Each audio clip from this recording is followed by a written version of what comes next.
Hi, this is Lakshmi. ఈరోజు నేను OLE DP destination తీసుకొని దాంట్లో మనం SQL సర్వర్లో ఉన్న ట్రిగ్గర్స్ని దాంట్లో డెస్టినేషన్లో ఎలా SSIS ప్యాకేజ్ ద్వారా చేస్తామనే దాని గురించి చూద్దాం. దానికోసం నా దగ్గర ఇక్కడ ఒక టేబుల్ ఉంది, స్టూడెంట్ డీటెయిల్స్ టేబుల్. దానికి student ID, student name, student branch అని 3 కాలమ్స్ ఉన్నాయి.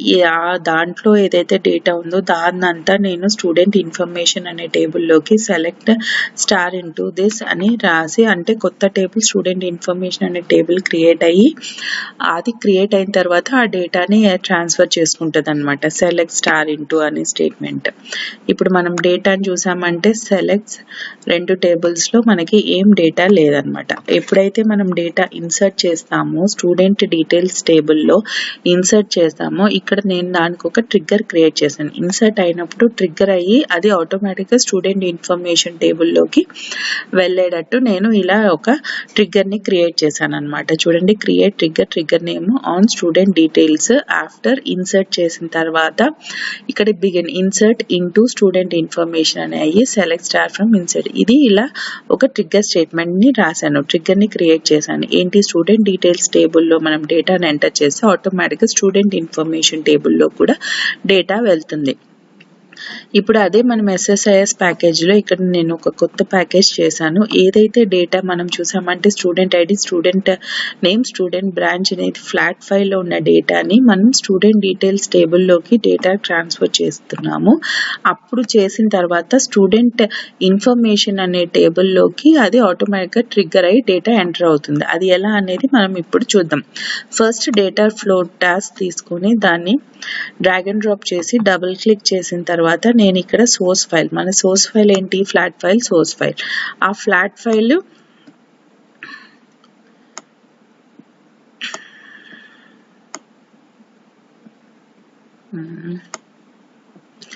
ఓకే, ఈ ఫ్లాట్ ఫైల్ సోర్స్ని నేను కొత్త flat file connection manager create చేస్తున్నాను. New flat file connection manager అయింది. బ్రౌజ్ ఇక్కడ వచ్చి స్టూడెంట్ ఇన్ఫర్మేషన్లో మనకి అది ఫ్లాట్ ఫైల్ ఉంది. సో ఇక్కడ మనం చూసామంటే column student ID, student name, student branch వచ్చింది, ఈ డేటా ఉందన్నమాట. సో మనం ఇక్కడ ఓకే, ఇప్పుడు అయిపోయింది, ఇది ఓకే అయిపోయింది, ఫ్లాట్ ఫైల్ సోర్స్ అయిపోయింది. నేను OLE DP డెస్టినేషన్ తీసుకొని ఈ ఫ్లాట్ ఫైల్ సోర్స్ నుంచి డ్రాగ్ అండ్ డ్రాప్ కనెక్షన్ ఇచ్చి OLE DP కనెక్షన్ డెస్టినేషన్ ఇస్తున్నాను. డెస్టినేషన్ ఏంటి, న్యూ DP డేటాబేస్ డెస్టినేషన్ ఎలా చేస్తారనేది చూద్దాం. దానికి న్యూ అని సెలెక్ట్ చేస్తే మనకి ఇక్కడ సర్వర్ నేమ్ కావాలి. ఈ సర్వర్ నేమ్ ఏంటి, మనం ఇక్కడ కనెక్షన్కి వెళ్ళేసి డేటాబేస్ పెడితే మనకి సర్వర్ నేమ్ వస్తుంది. ఆ సర్వర్ నేమ్ తీసుకొని కలెక్ట్ చేసుకొని కాపీ చేసి ఇక్కడ నేను పేస్ట్ చేస్తున్నాను. అంటే మనం ఏ సర్వర్ కావాలంటే ఆ సర్వర్కి కనెక్షన్. నాది ఇక్కడ SQL server authentication,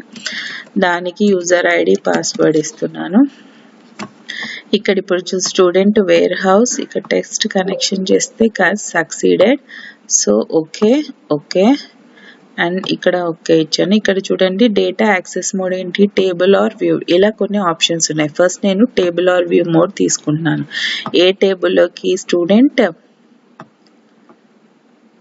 student details 1 టేబుల్లోకి మనకి డేటా కావాలి. ఇక్కడ మ్యాపింగ్స్ చూసారా అంటే చూడండి, student ID, student name, student branch అని మ్యాపింగ్స్ అయిపోయినాయి. అంతే, ఇక్కడ ఉన్న మన ఇన్పుట్ సోర్స్కి డెస్టినేషన్ సోర్స్కి మ్యాపింగ్ చేసాం. సో మనకి ఇక్కడ ఏంటి, వార్నింగ్ సింబల్ ఇస్తుంది, ట్రంకేషన్ మే అక్కర్. ఎందుకు అంటే మనది ఇక్కడ డేటా 50 ఉంది, బట్ SQL సర్వర్లో ఏంటి మనకి అక్కడ ఉన్నది varchar అనేది డెస్టినేషన్ మనకి 25 ఇచ్చాను ఇక్కడ లెంత్. సో మనకి అక్కడ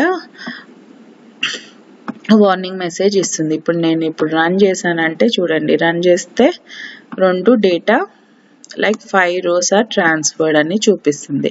సో ఇప్పుడు అదే మనం పోయి SQL సర్వర్లోకి వెళ్ళేసి సెలెక్ట్ స్టార్, మనం ఈ రెండిట్లో చూస్తే మనం అక్కడ ఇచ్చింది ఏంటి, స్టూడెంట్ డీటెయిల్స్ టేబుల్ అనే టేబులే ఇచ్చాం మ్యాపింగ్కి, బట్ స్టూడెంట్ ఇన్ఫర్మేషన్ టేబుల్లో కూడా వచ్చింది. ఎందుకు వచ్చింది, మనకి ట్రిగ్గర్ అనేది మనం ఇక్కడ ఒకటి క్రియేట్ చేసి ఆ టేబుల్కి ఒకటి ట్రిగ్గర్ క్రియేట్ చేశాం కదా, అందుకు ఈ ట్రిగ్గర్ వర్క్ అయ్యి మనకి స్టూడెంట్ ఇన్ఫర్మేషన్ టేబుల్లో కూడా డేటా ఎంటర్ అయిందనమాట. సో అది అలాగా ట్రిగ్గర్ అనేది ఎలా వర్క్ అయింది అనేది మనం ఇక్కడ చూసాం. నెక్స్ట్ ఇంకొకటి ఏంటి, నేను అక్కడ ఇందాక కొన్ని ఆప్షన్స్ ఇచ్చాను. సో ఫస్ట్ నేను డేటానంతా డిలీట్ చేస్తున్నాను. ఈ టేబుల్స్లో చూడండి 5 రోస్ డిలీట్ అయిపోయినాయి. ఇప్పుడు మనం సెలెక్ట్ చేస్తే ఏమీ డేటా లేదు. నెక్స్ట్ మళ్ళీ ఇక్కడికి వెళ్ళేసి స్టాప్ చేసి ఇక్కడ ఓఎల్ఈ డిపి డెస్టినేషన్కి వెళ్ళేసి మనం అక్కడ టేబుల్ ఆర్ వ్యూ అనే దాన్ని కాస్త ఫాస్ట్ లోడ్ తీసుకుంటాం. ఈ ఫాస్ట్ లోడ్లో ఏమవుతుంది అంటే మనకి ఏవైతే ట్రిగ్గర్స్ ఉన్నాయో ఆ ట్రిగ్గర్స్ అనేవి వర్కౌట్ అవ్వవు అనమాట. ఇప్పుడు నేను స్టార్ట్ చేస్తే చూడండి ఓన్లీ డేటా మనం ఏం చేసాము, స్టూడెంట్ డీటెయిల్స్ టేబుల్లోకే డేటా ఎంటర్ అవుతుంది. అదే మనం ఇప్పుడు వచ్చి సెలెక్ట్ చూడండి, సెలెక్ట్ స్టూడెంట్ ఇన్ఫర్మేషన్లో ఏం డేటా లేదు. అదే స్టూడెంట్ డీటెయిల్స్లో అయితే మనకి డేటా ఉంది. ఎందుకు ఇక్కడ ట్రిగ్గర్ పని చేయలేదు. మనం ఇక్కడ ఏంటి ఆప్షన్ తీసుకున్నాము, ఓఎల్ఈ డిబిలో table or view fast load అనే ఆప్షన్ తీసుకున్నాం కాబట్టి మనకి ఏమైంది, ట్రిగ్గర్స్ అనేవి వర్క్ అవ్వలేదు. అదే మనం టేబుల్ ఆర్ వ్యూ కానీ table name or view name variable కానీ ఎస్క్యూఎల్ కమాండ్ ఇస్తే మనకి ట్రిగ్గర్స్ వర్క్ అవుతాయి.